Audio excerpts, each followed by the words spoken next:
এই পৃথিবীতে মানুষকে আল্লাহ প্রেরণ করে আমাকে এবং আপনাকে কোয়ালিটি যাই হোক না কেন আল্লাহর একটা দাবি আছে। উঁচু নিচু, খাটো লম্বা, ধনী দরিদ্র, সুস্থ অসুস্থ, এই দেশি ওই দেশি, কালো সাদা, মানুষের যাই বর্ণ হোক, ভাষা হোক, জীবন ব্যবস্থা হোক, প্রত্যেক মানুষের প্রতি আল্লাহর একটা কমন দাবি আছে, তা হলো মানুষ আল্লাহকে ভয় করবে। কাকে? আল্লাহকে ভয় করবে। এটা যেমন দরিদ্র করবে ঠিক তেমনি ধনী করবে, যেমন সুস্থ করবে ঠিক তেমনি অসুস্থ করবে। আল্লাহ এমন কোন মানুষ সৃষ্টি করেননি যে উমুক উমুক লোক আল্লাহকে ভয় না করলেও চলবে, এমন কাউকে পৃথিবীতে পাঠাননি। আমরা মানুষ স্বভাবগত জাত, ভুল করি, আর ঠিক তাই আল্লাহ গফুরুর রহিম, তাওয়াবুর রহিম, গফুরুল ওয়াদুদ, আজিজুল কওয়ি, যুল কুওয়াতিল মাতিন, তিনি ওনার প্যারে হাবিব সাল্লাল্লাহু আলাইহি ওয়াসাল্লামকে বলেছেন, ইয়া রাসূল সাল্লাল্লাহু আলাইহি ওয়াসাল্লাম, তিনি বলেছেন আপনার উম্মতকে বলে দিন, কুল্লু বনি আদম খাত্তাইন, প্রত্যেক ওই মানুষ যে আদমের ছেলে এবং মেয়ে, প্রত্যেক ওই মানুষ হিন্দু অথবা বৌদ্ধ, মুসলিম অথবা খ্রিস্টান, আস্তিক অথবা নাস্তিক, জ্ঞানী অথবা মূর্খ, প্রত্যেক ব্যক্তি এই সুযোগ পাবে, কারো জন্য সুযোগের কমতি হবে না। তিনি সুবহানাহু ওয়া তাআলা ওনার বড়ত্ব, ওনার মহত্ব দেখিয়েছেন। তিনি বলেছেন, কুল্লু বনি আদম খাত্তাইন। ও মুহাম্মদ সাল্লাল্লাহু আলাইহি ওয়াসাল্লাম, যত মানুষ আদম থেকে আসবে এরা সবাই ভুলকারী, এরা ভুল করবেই করবে। তাহলে উপায় কি? আল্লাহ সুবহানাহু ওয়া তাআলা বলেছেন রাসূল সাল্লাল্লাহু আলাইহি ওয়াসাল্লামের মাধ্যমে, ওয়া খায়রু খাত্তাইন আত-তাওয়াবিন, মনে রাখবে ভুল যে করে সে উত্তম হতে পারে যখন সে তওবা করে ক্ষমা চেয়ে ফিরে আসবে। প্রত্যেক ওই ব্যক্তি উত্তম যারা ভুল করে অনুতপ্ত হয়। প্রত্যেক ওই ব্যক্তি উত্তম যারা ভুল করে সে ভুলকে রিপিট করে না। বেতুয়ার মানুষ বয়স 40 অথবা 60, ধনী অথবা দরিদ্র, অধিকাংশ মানুষ চেনে অথবা কেউ পরোয়াই করে না। তুমি যেই হও না কেন তোমার রব তোমাকে চেনে। তুমি সন্তুষ্ট হয়ে যাও, যাকে তার রব ভালোবাসে তার আর এই পৃথিবীর কারো পরোয়া করার দরকার নেই। কিন্তু পরোয়া করবে না এর মানে এই নয় যে সে সবার সাথে বেয়াদবি করবে। পরোয়া করবে না এর মানে এই নয় যে সে কারো সাথে আদবের সাথে সাক্ষাৎ করবে না। পরোয়া করবে না এর মানে এই নয় যে সে কোনো নিয়ম শৃঙ্খলাই মান্য করবে না। পরোয়া করবে না এর মানে এই, যখন রব কোনো কিছু আদেশ করে আর তার বিরুদ্ধে যত বড় মানুষ হোক কিছু বলে, আমাদের নিজের সামর্থ্য অনুযায়ী ডিসএগ্রি করতে হবে, দ্বিমত থাকতে হবে। দরিদ্র মানুষ সুন্দর করে বলবে যে জনাব, আপনাকে শ্রদ্ধা করি, কিন্তু আপনার কথা আমার রব, আমার আকা, আমার রসুলের বিরুদ্ধে যায়। আমি আন্তরিকভাবে ক্ষমা প্রার্থী, আপনি যা তা করার ক্ষমতা রাখেন। আমার এরকম মনে হয়, আমি জানি না আপনি কি করবেন, তবে আপনার সাথে আমি দ্বিমতের কাজ আমি করবো না। কেন? কেন করবে না? রব নিষেধ করেছে। বেতুয়ার মানুষ, শোনো, আল্লাহ তোমাকে ভালোবাসবে। তুমি পাপাচারী, পাপিষ্ট, তোমার ভিতরে অপরাধের অভাব নেই, নিজেকে অনেক হ্যায় তুচ্ছ মনে হয়, মনে হচ্ছে 60 বছর জীবনে কোনো নেকি করনি, অপরাধ করেছো। আরে রবের কাছে তোমার 60 বছর কি বলো? রব তিনি যিনি তোমার পূর্বে মানুষকে 960 বছর জীবন দিয়েছে। তোমার এই 60 বছর কি? শোনো বেতুয়ার মানুষ, মহিলা ও পুরুষ, রব তিনি বলছেন এই পুরো পৃথিবীর মানুষ এবং জিন যদি একটা মাঠে একত্রিত হয়, আর প্রত্যেক জিন এবং মানুষ যদি তাদের যত চাহিদা আছে সব রবকে বলে, রব যত মানুষ আর জিন আছে সবার সব চাহিদা পূরণ করে, রবের ভান্ডার থেকে এতটুকু কমবে না যতটুকু একটা সুই সমুদ্রে ডুবিয়ে উঠে ফেললে কমবে। কি রব পেয়েছ বেতুয়ার মানুষ? ফজরে তুমি ঘুমিয়ে থাকো, তুমি মনে করো তোমার এই সুন্দর ব্যবহার, তোমার এই গোছালো চলাফেরা, তোমার এই আধিপত্য, তোমার এই বাচনভঙ্গি, সুন্দর এই কৌশল তোমাকে মুক্তি দিবে জাহান্নাম থেকে। না, বেতুয়ার মানুষ, তোমার রব তোমাকে তা বলেনি। বেতুয়ার মানুষ শোনো, তোমার রব তোমাকে বলেছে ইয়া আইয়ুহাল্লাযীনা আমানু, হে তোমরা যারা ঈমান এনেছো, তোমরা যারা আল্লাহকে এক বলে স্বীকার করো, আল্লাহকে অমুখাপেক্ষী মনে করো, তোমরা যারা স্বীকৃতি দিয়েছো ফেরেশতার উপর যদিও তোমরা দেখোনি, তোমরা যারা স্বীকৃতি দিয়েছো রাসূলের উপর যদিও তোমরা সাক্ষাৎ পাওনি, তোমরা যারা স্বীকৃতি দিয়েছো আসমানি কিতাবের উপর যদিও তোমরা দেখোনি, শোনো ইয়া আইয়ুহাল্লাযীনা আমানু, তোমরা যারা ঈমান এনেছো, লা তুলহিকুম, বেতুয়ার মানুষ তোমার রব তোমাকে সতর্ক করছে। বেতুয়ার মানুষ ভেবে নাও, তোমার রব যদি তোমার বিরুদ্ধে যায় তোমাকে কে আশ্রয় দিতে পারবে? বেতুয়ার মানুষ ভাবো, এই জীবন বিলাসিতা, যতক্ষণ নিঃশ্বাস চলে ততক্ষণই রবের প্রিয় হওয়ার সম্ভাবনা থাকে। যতক্ষণ জীবিত আছো এই মস্তিষ্ক কাজ করে। বেতুয়ার মানুষ দেখো, জীবিত থাকলেও মানুষের মস্তিষ্ক কাজ করে না, ব্রেন স্ট্রোক করে প্যারালাইজড হওয়ার পরে মানুষ আর তার মাথার মগজ দিয়ে কিছু করতে পারে না, মানুষ নিজের শরীরটাই নিজে নাড়তে পারে না, অথচ সবই দেখে, সবই বোঝে।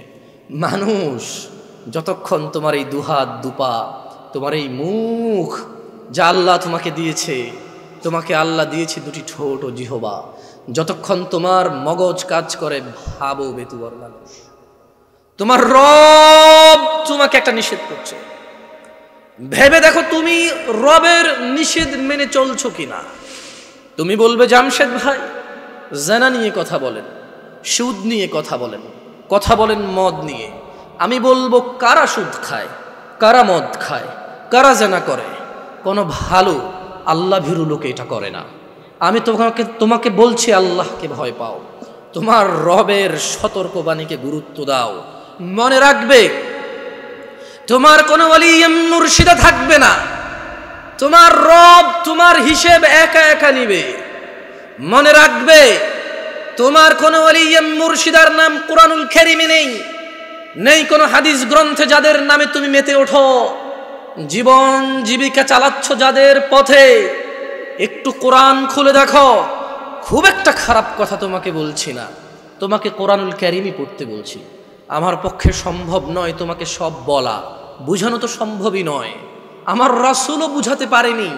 কেন? তার রব বলেছে ফাযাক্কির ইন্নামা আনতা মুযাক্কির, ও মুহাম্মদ সাল্লাল্লাহু আলাইহি ওয়াসাল্লাম উপদেশ দিন, আপনি একজন উপদেষ্টা। লাস্তা আলাইহিম বিমুসাইতির, আপনি এদের কর্মনিয়ন্ত্রক নন। ইল্লা মান তাওয়াল্লা ওয়া কাফার, সাল্লাল্লাহু আলাইহি ওয়াসাল্লাম আপনি উপদেশ দেওয়ার পরে যে মুখ ফিরিয়ে নিল, যে আপনার উপদেশ থেকে অবাধ্য হলো, ফায়ুআযিবুহুল্লাহুল আযাবাল আকবার, আল্লাহ তাকে কঠোর দণ্ডে দণ্ডিত করবে। বেতুয়ার মানুষ, তুমি রাসূলের কথা, রাসূলের উপদেশ সাল্লাল্লাহু আলাইহি ওয়াসাল্লাম, রাসূলের উপদেশ না মানলে রাসূলের কিছু যায় আসে না। আল্লাহ বলে দিয়েছে ওয়া মা আলাইকা আল্লা ইয়াযাক্কা, ও মুহাম্মদ সাল্লাল্লাহু আলাইহি ওয়াসাল্লাম এই লোকগুলো যদি কোরআন না মানে, হাদিস না মানে, 40 বছর বয়স কোরআন খুলে দেখেনি, তারা মনে করে এটা স্বাভাবিক, তারা মনে করে তারা সব জানে, তারা মনে করে তারা রব চেনে, রবের কথাই যে পড়েনি। এখন বলবে আপনি কি তাহলে সব জানেন? আরে আমি কিভাবে সব জানবো বলো, আমি তো টুকটাক পড়ি, কিছুই জানি না তেমন, যা জানি তুমি নিয়ে এসেছো কথা বলার জন্য, নিজে জানি তাই বলে যাব। আমি তোমাকে বলছি, তোমার রবকে তুমি চেনো কিভাবে? কিভাবে তোমার রবকে চেনো বেতুয়ার মানুষ? রবের পরিচয় কি রব দিবে নাকি কোনো মানুষ? রব দিবে, আর তিনি ওনার পরিচয় দিয়েছে কোরআনুল কারীমে। তুমি যেটা পড়ে দেখোনি, যা তুমি ধারও নেই, যা তোমার মাদ্রাসাগুলোতে পড়ানো হয় কিন্তু অর্থ সহকারে নয়, যা তুমি অনগরল বলতে থাকো নিজেই বোঝো না, তুমি নিজেই কোরআনের আয়াত পড়ে কোরআনের আয়াতের বিরুদ্ধে ফতোয়া দাও। আমি বলছি না আমি সব সঠিক বলছি, তবে আমি এটা তো ঠিক বলছি যে তুমি কোরআন পড়তে জানো না। তুমি রব কিভাবে চেনো বেতুয়ার মানুষ? 60 বছরের জীবনকে প্রাধান্য দিয়ে নষ্ট করছো অনন্ত জীবন। লা ইয়ামুতুনা ফিহা ওয়ালা ইয়াহইয়া।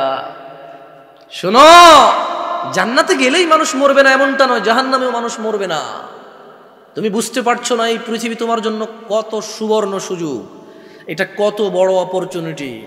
তোমাকে যেটা বলছিলাম, সতর্ক হও বেতুয়ার মানুষ। রব বলছে লা তুলহিকুম আমওয়ালুকুম ওয়ালা আওলাদুকুম আন যিকরিল্লাহ। মানুষ, তোমরা যারা ঈমান এনেছো, যারা রবকে সাক্ষ্য দিয়েছো, তোমাদের রব তোমাদেরকে সতর্ক করছে, লা তুলহিকুম আমওয়ালুকুম ওয়ালা আওলাদুকুম আন যিকরিল্লাহ। তোমরা তোমাদের ছেলে সন্তান সন্ততি ধন সম্পদের মোহে পড়ে রবের স্মরণকে ভুলে যেও না। আচ্ছা, রব তোমাকে নিষেধ করেছে সন্তান সন্ততি আর অর্থ সম্পদের মোহে পড়ে, লোভে পড়ে, লালসায় পড়ে রবকে না ভুলতে। ধরে নাও তুমি রবকে ভুলে গেলে। তোমার রবকে ভুলা তোমার কোরআন না জানা, তোমার রবকে ভুলা তুমি তোমার রাসূলের হাদিসগুলোকে গুরুত্ব না দেওয়া, তোমার রবকে ভুলা তোমার মসজিদের অনুপস্থিতি, তোমার রবকে ভুলা তোমার পায়ের নিচে টাকনুর নিচে কাপড়টা বলে, তোমার রবকে ভুলা তোমার দাড়ি শেভ করাকে বলে, তোমার রবকে ভুলা তোমার উত্তেজনা আর উশৃঙ্খলতাকে বলে, তোমার রবকে ভুলা তোমার যাকাত ফাঁকি দেওয়াকে বলে, তোমার রবকে ভুলা তোমার ঘরের স্ত্রীর উপর নির্যাতনা জুলুমকে বলে, তোমার রবকে ভুলা তোমার বাবা মায়ের অবাধ্য হওয়াকে বলে, তোমার রবকে ভুলা মসজিদ ছাড়া অন্য ঘরকে আলোকিত করাকে বলে। মোমবাতি আগরবাতি কত বাতি দিয়ে তুমি কত ঘর সাজাও, আল্লাহর ঘর মসজিদ ফজরে এভাবেই খালি পড়ে থাকে। তুমি মনে করেছো আল্লাহর ঘর সাপ্তাহিক একটা অনুষ্ঠান আর বাৎসরিক একটা মাহফিল, যেদিন কানায় কানায় মাগরিবে ভরে যাবে। শুক্রবার যেদিন নামাজ শেষ হওয়ার 15 মিনিট পূর্বে মানুষ টয়লেটের সামনে গিয়ে সালাত আদায় করবে। তোমার রবকে ভুলা এটাই প্রমাণ করবে তোমার মানুষ। দেখো, আমার কথা তোমার কেমন লাগে তা তো জানি না, তবে শোনো, সেটাই বলবো যা আমার মনে হয় তোমার কাজে আসবে যদি তুমি নিজে গ্রহণ করো। ওই যে বললাম, রব তোমাকে ওয়ার্নিং দিচ্ছে, রব তোমাকে সতর্ক করছে যে শোনো, ছেলে সন্তান সম্পদের পিছে পড়ে আল্লাহকে ভুলে যেও না। তাহলে কি হবে? আল্লাহ নিজে সিদ্ধান্ত দিয়েছে, আল্লাহ মিথ্যা কথা বলে না। তোমরা যারা ঈমান এনেছো আকাশের প্রভুর প্রতি, তোমরা যারা ঈমান এনেছো জান্নাত জাহান্নামের মালিকের প্রতি, তোমরা যারা ঈমান এনেছো বিচার দিবসের একচ্ছত্র মালিকানার প্রতি, তোমরা যারা ঈমান এনেছো মানুষের জীবন মৃত্যুর স্রষ্টার প্রতি, তোমাদেরকে বলছি, তোমার রব বলছে ফাউলাইকা হুমুল খাসিরুন। তোমরা যারা সন্তান সন্ততির মোহে পড়ে, ধন সম্পদের মোহে পড়ে রবকে ভুলো, আল্লাহ বলছে ফাউলাইকা হুমুল খাসিরুন, তোমরা সবাই হবা ক্ষতিগ্রস্ত। জি, তাহলে জামশেদ ভাই, পুরো পৃথিবীর মানুষ যদি আল্লাহ বিরোধী হয়ে যায়, সবাই ক্ষতিগ্রস্ত হবে। এই পুরো পৃথিবী তো দূরের কথা, পৃথিবী আর পৃথিবীতে যা আছে তা আল্লাহর কাছে মাছের ডানার সমান না। কি মূল্য আছে আল্লাহর কাছে? আরে পৃথিবী তো দূরের কথা, 7 আসমানকে আল্লাহ কিয়ামতে ডান হাতের মধ্যে ভাঁজ করে রাখবে। এই হচ্ছে আল্লাহ। তুমি বুঝুনি মনে হয়, তুমি মনে করো তোমরা মনে হয় 50 জন মিলে দাঁড়াবে আর আল্লাহকে বলবে ইয়া আল্লাহ, ইয়া আল্লাহ, আমরা 50 জন দাঁড়িয়েছি, তুমি কি 50 জনকে ই করবে না? শোনো বেতুয়ার মানুষ, তুমি নানা অপরাধে অপরাধী, আমিও। তোমার গ্রাম আমার গ্রাম, তোমার অঞ্চল আমার অঞ্চল, তোমার ভাই আমার ভাই, তোমার বাবা আমার বাবা, তোমার মা আমার মা, কেউ মুক্ত নয়, আমরা কেউ মুক্ত নই অপরাধ থেকে। তবে শোনো, একটা অপরাধ থেকে তোমাকে সতর্ক করে যাই, বেতুয়ার মানুষ, হাজার অপরাধ রবের কাছে অপরাধ, একটা অপরাধকে রব ভিন্নভাবে দেখে। লক্ষ কোটি মিলিয়ন বিলিয়ন অপরাধকে রব অপরাধ বলেছে, ক্ষমাযোগ্য বলেছে, বলেছে রবের ইচ্ছা, রবের মর্জি। রব এটা ওনার ইচ্ছা, উনি বলছে যে আমার ব্যাপার, মন চাইলে ক্ষমা করে দেব, মন চাইলে শাস্তি দিয়ে ক্ষমা করব। কিন্তু একটা অপরাধের কথা রব বলেছে না, ক্ষমা হবে না, ইম্পসিবল। পুরো পৃথিবীর মানুষ যদি গিয়ে দাঁড়ায়, ক্ষমা হবে না।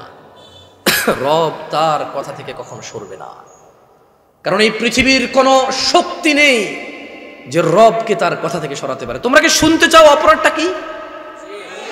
এবার একটু আমাকে বলো তো, কি সেই অপরাধ যা হত্যার চাইতে জঘন্য, জানার চাইতে জঘন্য, মদের চাইতে জঘন্য, গীবতের চাইতে জঘন্য?